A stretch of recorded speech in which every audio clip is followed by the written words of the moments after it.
Friends OnePlus 13 and 13R మన ఇండియాలో అయితే లాంచ్ చేసింది. సో ఈరోజు ఈ రెండు మొబైల్స్ సంబంధించిన ఫుల్ డీటెయిల్స్తో పాటు మొబైల్ ప్రైజెస్, ఆఫర్స్, అలాగే మొబైల్స్ మనం కొనొచ్చా లేదా అనే విషయాన్ని అయితే తెలుసుకుందాము. సో అయితే OnePlus 13 అనేది ఆల్రెడీ చైనాలో నవంబర్ నెలలో లాంచ్ అయిపోయింది. అక్కడ base variant 12GB 256GB variant 53,000 రూపాయలకి అయితే లాంచ్ చేశారు. కానీ మన ఇండియాలో చూస్తే 70,000 రూపాయలు దీని ప్రైస్ పెట్టారు. అంటే దాదాపుగా 17,000 రూపాయలు ప్రైస్ ఎక్కువ పెట్టారనమాట. ఇక OnePlus 13R అనేది అక్కడ ఏస్ 5 పేరు మీద లాంచ్ అయింది. OnePlus ఏస్ 5 పేరు మీద డిసెంబర్ నెలలో లాంచ్ చేశారు. 27,000 రూపాయలు ఏమో ప్రైస్ పెట్టారు బేస్ వేరియంట్. బట్ అదే మొబైల్ని మన ఇండియాలో 13R పేరు మీద తీసుకొచ్చింది. దాదాపుగా 43,000 రూపాయలు ప్రైస్ పెట్టారు. అంటే 15,000 రూపాయలు దీని మీద కూడా ప్రైస్ ఎక్కువ పెట్టారు. ఎందుకు ఇంత ప్రైజెస్ పెట్టారు? సో ఇంత ప్రైజెస్ పెట్టినా మనం ఈ మొబైల్స్ని తీసుకోవచ్చా లేదనే విషయాన్ని కూడా సో ఈ వీడియోలో అయితే మనం మాట్లాడుకుందాం. సో ముందుగా OnePlus 13 సంబంధించిన స్పెసిఫికేషన్ మీకు క్విక్గా చెప్పేస్తాను. ఈ మొబైల్ బిల్డ్ క్వాలిటీ విషయానికి వస్తే మనకి ఫ్రంట్ సిరామిక్ గార్డ్ గ్లాస్తో అయితే వస్తుంది. చుట్టూ ఫ్రేమ్ మీకు అల్యూమినియం ఫ్రేమ్ ఉంటుంది. బ్యాక్ సైడ్ కూడా మీకు గ్లాస్ బ్యాక్ అయితే ఉంటుందన్నమాట. అలాగే వేగన్ లెదర్తో మరో మోడల్ కూడా అయితే వస్తుంది. ఇక వెయిట్ వచ్చేసరికి మీకు దాదాపుగా 210 గ్రామ్స్ ఉంటుంది. థిక్నెస్ 9mm దగ్గర మీకు థిక్నెస్ అయితే ఉంటుంది. IP69 and 68 test and water రెసిస్టెంట్తో అయితే ఈ మొబైల్ వస్తుంది. మిలిటరీ స్టాండర్డ్స్ ఉన్నాయా అనేది లేదనేది ఎక్కడ మెన్షన్ చేయలేదు. మేబీ నేను అనుకోవడం ఉండొచ్చు. ఎందుకంటే వీళ్ళ BBK ఎలక్ట్రానిక్స్ నుంచి వచ్చే ఆ ఒప్పో కానీ ఆ రియల్మీ కానీ చూస్తే మనకి మిలిటరీ స్టాండర్డ్స్ని అయితే ఈ మధ్య ప్రొవైడ్ చేస్తున్నారు. అలాగే వీళ్ళు ఫ్రంట్ సిరామిక్ గార్డ్ గ్లాస్ని అయితే వాడారు అంటున్నారు కాబట్టి మేబీ ఉండొచ్చు. ఇక డిస్ప్లే విషయానికి వస్తే ఈ క్వాడ్ కర్వ్ డిస్ప్లేతో వస్తుంది అనమాట. ఇంతకుముందు 12 చూస్తే మనకి కర్వ్ డిస్ప్లేతో వచ్చింది కదా, క్వాడ్ కర్వ్డ్ అంటే చూడడానికి మాత్రం డిస్ప్లే మనకి చాలా ఆకర్షణీయంగా ఉంటుంది. అలాగే ఈ A++ రేటింగ్తో ఈ డిస్ప్లే అయితే వస్తుంది. అంటే ఎక్సలెంట్ డిస్ప్లే అని చెప్పొచ్చు. 6.82 inches 2K రెజల్యూషన్తో LTPO 4.1 AMOLED display, 1 billion colours ఉంటాయి. 120 Hz display refresh rate support చేస్తుంది. డాల్బీ విజన్, HDR10+, అలాగే HDR సపోర్ట్ కూడా ఉంటుంది అనమాట. పీక్ బ్రైట్నెస్ నిట్స్ మీకు 4500 నిట్స్ అయితే ఉంటాయి. ఓవరాల్ గా చెప్పాలంటే డిస్ప్లే మాత్రం చాలా అల్టిమేట్ ఉంటుంది. ఇక ఫింగర్ ప్రింట్ మీకు ఇన్ డిస్ప్లే ఫింగర్ ప్రింట్తో వస్తుంది. ఇది మీకు ultrasonic in display finger print అయితే తీసుకొచ్చారు. ఇది ఒక మంచి విషయం అని చెప్పొచ్చు. ఇక స్పీకర్స్ మీకు స్టీరియో స్పీకర్స్ అయితే ఉంటాయి. హైరీస్ ఆడియో సపోర్ట్ ఉంది. డాల్బీ అట్మాస్ అయితే ఇచ్చినట్టుగా వీళ్ళు ఎక్కడ మెన్షన్ చేయలేదు. మేబీ ఓ రియాలిటీ అని చెప్పి ఈ మధ్యకాలంలో మనకి ఒప్పో అండ్ రియల్మీ చేస్తుంది. అది ఉంటే ఉండొచ్చు. ఇక ప్రాసెసర్ Qualcomm Snapdragon 8 Elite ఈ ఫ్లాగ్షిప్ ప్రాసెసర్ అయితే ఉంటుంది. ఇది 3nm బిల్డ్ అయిన ప్రాసెసర్ అనమాట. UFS 4.0 స్టోరేజ్ టైప్, అలాగే LPDDR5X ర్యామ్ టైప్తో వస్తుంది. అంటే మొత్తం మీకు ఫ్లాగ్షిప్ లెవెల్ చిప్ సెట్ని అయితే ఇందులో యూజ్ చేశారు. సో వీళ్ళు క్లైమ్ చేసేది ఏంటంటే PUBG లాంటి గేమ్స్ని మనం 120 ఫ్రేమ్స్లో అయితే ఆడొచ్చని వీళ్ళైతే క్లైమ్ చేస్తున్నారు.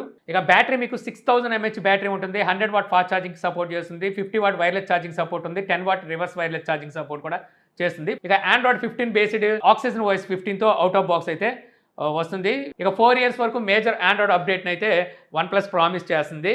అంటే సెక్యూరిటీ ప్యాచ్ మీకు ఇంకో 5 years రావచ్చు. కాకపోతే మనం శాంసంగ్ అలాగే గూగుల్ పిక్సెల్ లాంటి మొబైల్స్ చూస్తే ఇంచుమించు ఈ ప్రైజ్లోనే వచ్చేవి. వాళ్ళు 7 years అయితే ఇస్తున్నారు. బట్ ఒకసారి 4 years అంటే అయితే ఏం తక్కువేం కాదు. ఇక కెమెరాస్ చూస్తే రేర్ సైడ్ ట్రిపుల్ కెమెరా సెటప్లో 3 కెమెరాలు 50 మెగాపిక్సెల్తో వస్తుంది. మెయిన్ కెమెరా సోనీ LYT 808 ఈ సెన్సార్ అయితే వాడారు. OIS సపోర్ట్ కూడా ఉంటుంది. సెకండ్ కెమెరా మనకి periscope telephoto sensor 3x optical జూమ్తో వస్తుంది. ఇందులో కూడా మీకు OIS అయితే ఉంటుంది. ఇది కూడా మీకు LYT 600 సెన్సార్ వాడారు. Third camera ultra wide angle censor, ఇది శాంసంగ్ సెన్సార్. ఇక బ్యాక్ కెమెరా వచ్చేసి 8K 30 ఫ్రేమ్స్లో 4K 60 ఫ్రేమ్స్లో అయితే వీడియోస్ రికార్డ్ చేయొచ్చు. అలాగే డాల్బీ విజన్ సపోర్ట్ కూడా ప్రొవైడ్ చేస్తున్నారు అనమాట. ఇక ఫ్రంట్ కెమెరా మీకు 32 మెగాపిక్సెల్తో వస్తుంది. ఇది సోనీ IMX 615 ఈ సెన్సార్ అయితే వాడారు. ఇక ఫ్రంట్ కెమెరా వచ్చేసి కూడా మీరు 4K 60 ఫ్రేమ్స్లో వీడియోస్ని అయితే రికార్డ్ చేయొచ్చు. ఇక కనెక్టివిటీ విషయానికి వస్తే మనకి USB టైప్ 3.2 OTG సపోర్ట్తో అయితే వస్తుంది. NFC సపోర్ట్ ఉంది. IR బ్లాస్ట్ ఉంటుంది. బ్లూటూత్ 5.4తో వస్తుంది. Wi-Fi 7 ఉంది. ఇంకా GPSలో మీకు ఇండియన్ నావిక్ కూడా సపోర్ట్ ఉందన్నమాట. ఇక AI ఫీచర్స్ కూడా వీళ్ళు దీంట్లో అయితే ప్రొవైడ్ చేస్తున్నారు. ఇక 13R విషయానికి వస్తే 13R కూడా ఇంచుమించు చూడడానికి 13 లాగే ఉంటుంది. స్పెసిఫికేషన్ పరంగా కొన్ని మ్యాచ్ అవుతాయి, అన్ని మ్యాచ్ అవుతాయని చెప్పలేము. డిస్ప్లే అయితే మాత్రం మీకు ఇందులో కూడా సేమ్ స్పెసిఫికేషన్స్ ఉంటాయి. కాకపోతే ఇది మనకి 2K రెజల్యూషన్ కాదు, 1.5K రెజల్యూషన్తో వస్తుంది. డిస్ప్లే సైజ్ కూడా మీకు 6.78 ఇంచెస్తో ఉంటుందన్నమాట. డిస్ప్లే ప్రొటెక్షన్ కూడా మీకు కార్నింగ్ గొరిల్లా గ్లాస్ 7i ఉంటుంది దీంట్లో. ఇక Snapdragon 8 Gen 3 ఈ ప్రాసెసర్తో అయితే ఈ మొబైల్ వస్తుంది. ఇక రేర్ సైడ్ మనకి కెమెరా ఇందులో కూడా ట్రిపుల్ కెమెరా సెటప్ అయి ఉంటుంది. Main camera 50 megapixel Sony LYT 700 sensor ఉంటుంది. OIS సపోర్ట్ అయితే ఉంది. Second camera 8 megapixel ultra wide angle sensor. Third camera 50 megapixel telephoto sensor, ఇది పెరిస్కోప్ కాదు టెలిఫోటో సెన్సార్. ఇది 2x ఆప్టికల్ జూమ్ సపోర్ట్ చేస్తుంది. ఇది శాంసంగ్ సెన్సార్ని అయితే యూజ్ చేశారు. ఇదే సెన్సార్ మనకి అందులో అల్ట్రా వైడ్కు వాడారు అనమాట. ఇక ఫ్రంట్ కెమెరా 16 మెగాపిక్సెల్ ఉంటుంది. ఇక బ్యాక్ కెమెరాస్ యూజ్ చేసి మీరు 4K 60 ఫ్రేమ్స్లో వీడియోస్ని అయితే రికార్డ్ చేయగలరు. కానీ ఫ్రంట్ కెమెరాకి వీళ్ళు 4K రికార్డింగ్ క్యాపబిలిటీని అయితే ఇవ్వలేదు. మనం 30,000 రూపాయలు దగ్గరికి వెళ్ళేటప్పటికే మనం ఫ్రంట్ కెమెరా 4K రికార్డింగ్ కావాలనుకుంటాం. బట్ దీనికి ఫ్రంట్ కెమెరా 4K రికార్డింగ్ అయితే ఇవ్వలేదు, ఇది చాలా పెద్ద మైనస్ అయిపోద్ది. ఇక 6000 mAh బ్యాటరీ ఉంటుంది, 80 వాట్ ఫాస్ట్ ఛార్జింగ్ అయితే సపోర్ట్ చేస్తుంది, వైర్లెస్ ఛార్జింగ్ లాంటివి అయితే ఏమీ ఇవ్వలేదు. రేటింగ్ వచ్చేసరికి IP65 రేటింగ్ ఉంది, ఇది కూడా ఆలోచించాలి, ఎందుకంటే ఇంత రేట్ పెట్టాక మీరు IP68 ఇవ్వచ్చు. ఇది మనకి 13Rకి సంబంధించిన స్పెసిఫికేషన్స్.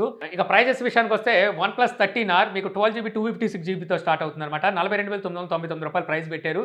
16GB 512GB వేరియంట్ 49,999 రూపాయలు, అంటే దాదాపుగా 50,000 రూపాయలు ఈ మొబైల్ ప్రైస్ పెట్టారు. 50,000 రూపాయలు మనం మొబైల్ పెడుతున్నాం అంటే ఫ్రంట్ 4K లేకపోతే ఎలాగా, IP68 లేకపోతే ఎలాగా, వైర్లెస్ ఛార్జింగ్ అయితే తీసేయండి పోనీ. మనకి అదే 50,000కి స్నాప్డ్రాగన్ 8 ఎలైట్ ప్రాసెసర్తో ఆల్రెడీ మార్కెట్లో మొబైల్స్ అయితే వస్తున్నాయి. సో ఇవన్నీ కూడా మ్యాటర్ చేస్తాయి. అయితే ఇక్కడ మనకి ఐసిఐసి కార్డు మీద బ్యాంక్ ఆఫర్ ఉంది, దాదాపు 3,000 రూపాయలు ఎంతో ఇస్తున్నట్టున్నారు. కార్డు యూజ్ చేసి పర్చేజ్ చేస్తే మీకు 40,000 రూపాయలకి బేస్ వేరియంట్ అయితే వస్తుంది. ఇది కాకుండా ఎక్స్చేంజ్ బోనస్ ఇంకో 4,000 రూపాయలు అయితే ఇస్తున్నారు. అయితే అందరూ ఎక్స్చేంజ్ అయితే చేసుకోలేరు. సో కార్డు ఉంటే కార్డు పెట్టి అయితే ఈ మొబైల్ కొనుక్కోవాలనుకుంటే కొనుక్కోవచ్చు. కాకపోతే అయినప్పటికీ సో మీరు ఇక్కడ ఆలోచించాల్సింది ఏంటంటే main minus front camera 4K ఇవ్వకపోవడం, IP68 రేటింగ్ ఒకటి లేకపోవడం, అలాగే లాస్ట్ ఇయర్ ఫ్లాగ్షిప్ ప్రాసెసర్ ఇది. సో ఇవన్నీ మీరు పరిగణలోకి తీసుకుంటే సో దాని ప్రకారం దీన్ని తీసుకోవచ్చా లేదనేది తర్వాత మళ్ళీ మాట్లాడుకుందాం. ఇక OnePlus 13 base variant 12GB 256GB variant 69,999 రూపాయలు, 16GB 512GB వేరియంట్ 76,999 రూపాయలు.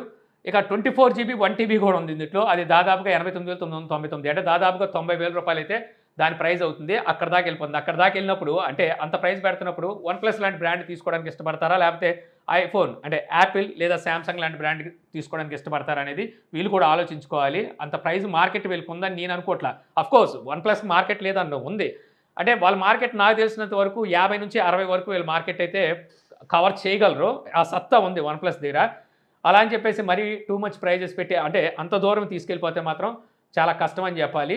అయితే వీళ్ళ వెబ్సైట్లోకి వెళ్ళి చూస్తే ఐసిఐసి కార్డు మీద ఒక 5,000 రూపాయలు మీకు డిస్కౌంట్ అయితే ఉంది, అలాగే ఎక్స్చేంజ్ బోనస్ ఒక 7,000 రూపాయలు అయితే ఇస్తున్నారు. అయినప్పటికీ చూస్తే 65,000 రూపాయలు మీకు బేస్ వేరియంట్ అవుతుంది. చైనాలో ఇదే మొబైల్ 53,000 రూపాయలకి లాంచ్ చేసి ఇక్కడ 70,000 రూపాయలు పెట్టారంటే, అయితే రెండుకి రెండు మొబైల్ ఫోన్స్ ప్రైజెస్ అయితే ఎక్కువైనాయి. మీరు ఆల్రెడీ OnePlus 12R కానీ OnePlus 12 కానీ వాడుతుంటే సో దీనికైతే అప్గ్రేడ్ అవ్వాల్సిన అవసరం లేదు. అయినా మీరు కొత్తగా ఒక OnePlus మొబైల్ కొనాలి అనుకుంటే అలాంటి సిచ్యువేషన్లో వీటిని అయితే మీరు తీసుకోవాలనుకుంటే తీసుకోవచ్చు. అది కూడా ఆఫర్లు వస్తాయి కదా మనకి, ఫెస్టివల్ ఆఫర్స్ అలాంటివి వచ్చినప్పుడు తీసుకోవడం బెటర్ అని చెప్తాను. ఇక దీనితోడు మనకి గ్రీన్ లైన్ ఇష్యూస్ కూడా వస్తున్నాయి. సో OnePlus అనేసరికి చాలామంది దానికే భయపడుతున్నారు. అయితే అన్ని మొబైల్స్ వస్తాయని నేనైతే చెప్పను. అయితే గ్రీన్ లైన్ ఇష్యూస్ ఎవరికైతే వస్తాయో వాళ్ళకి లైఫ్ లాంగ్ వారంటీని కూడా వీళ్ళు ఇస్తున్నారు అనమాట. సో ఎప్పుడు గ్రీన్ లైన్ వచ్చినా తీసుకెళ్ళిస్తే మనకి వాళ్ళకి కొత్త డిస్ప్లే అయితే వేసిస్తారు. అలా అని చెప్పి ఫిజికల్ డ్యామేజ్లో గ్రీన్ లైన్ ఇష్యూ వస్తే వీళ్ళైతే ఏమి చేయరు అనమాట, చేతులు ఎత్తేస్తారు. ఏ బ్రాండ్ అయినా సరే మీకు సర్వీస్ చేసేదానికన్నా మీ నుంచి తప్పించుకోవడానికి ప్రయత్నిస్తాయి అనమాట, వీలైనంత వరకు అవాయిడ్ చేయడానికి ట్రై చేస్తే.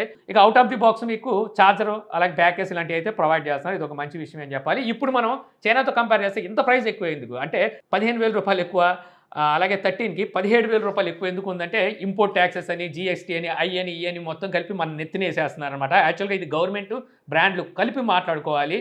సో ఇంపోర్ట్ ట్యాక్సెస్ అంతంత తీసుకుంటున్నప్పుడు ఆ భారాన్ని కస్టమర్ల మీద వేస్తే ఇక్కడ ప్రాఫిట్ ఎవరికి అంటే వీళ్ళ ప్రాఫిట్ ఏ మాత్రం తగ్గట్ల. చైనాలో అమ్ముకున్నప్పుడు ఏ ప్రాఫిట్ అయితే వస్తుందో దానికన్నా ఇంకో 2-3 వేల రూపాయలు ఎక్స్ట్రానే మనకి ఇక్కడ ట్యాక్స్ కట్టగా మన దగ్గర నుంచి వీళ్ళు ప్రాఫిట్లు అవుతున్నారు అనమాట.